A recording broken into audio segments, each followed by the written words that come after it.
के मुंह में जीरा। अर्थ जरूरत के मुकाबले बहुत कम चीज मिलना जिसका काम पूरा न हो सके। बहुत समय पहले एक बड़ा और समृद्ध गांव था, हरिपुर। ये गांव अपनी खेती और खुशहाल जीवन के लिए प्रसिद्ध था। गांव के लोग मेहनती थे, लेकिन एक साल कुछ ऐसा हुआ जिसने सबकी जिंदगी बदल दी। उस साल बारिश बहुत कम हुई, खेत सूखने लगे, नदियां पतली हो गई और कुआं का पानी भी घटने लगा। गांव में धीरे धीरे पानी की कमी होने लगी। लोग पहले तो सोचते रहे कि ये समस्या कुछ दिनों की है, लेकिन हालात धीरे धीरे और खराब होते रहे। गांव के मुखिया ने पंचायत बुलाई और लोग इकट्ठा हुए और पानी की समस्या का हल सोचने लगे। काफी देर चर्चा करने के बाद एक बुजुर्ग बोले, हम हर घर का रोज एक एक घड़ा पानी देंगे ताकि सबका काम चल सके। कुछ लोगों ने कहा, अरे इतना कम पानी कैसे काफी होगा? लेकिन जल्दबाजी में वही फैसला सबसे अच्छा माना गया और उसी पे अमल बजावनी की गई। अगले दिन से हर घर को सिर्फ एक घड़ा पानी मिलने लगा। शुरू में लोगों ने सोचा कि समहाउ काम चल जाएगा, जैसे तैसे मैनेज कर लेंगे। लेकिन जल्द ही उन्हें समझ आ गया कि ये बहुत कम है।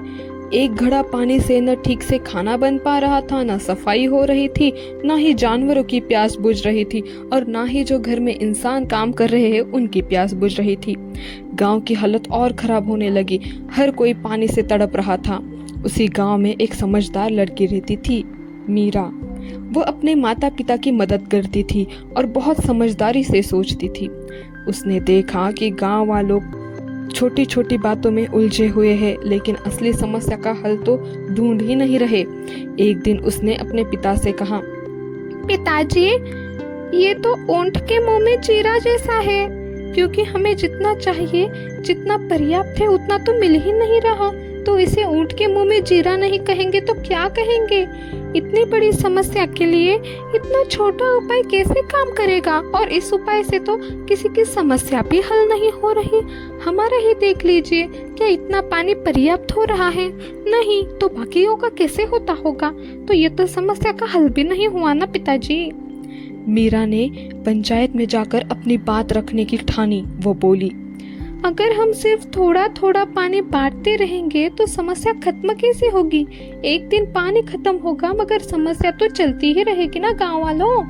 हमें पानी बचाने के और इकट्ठा करने का बड़ा उपाय करना होगा। सब लोग उसकी बात सुनने लगे। मीरा ने सुझाव दिया, गांव के पास एक बड़ा तालाब बनाया जाए।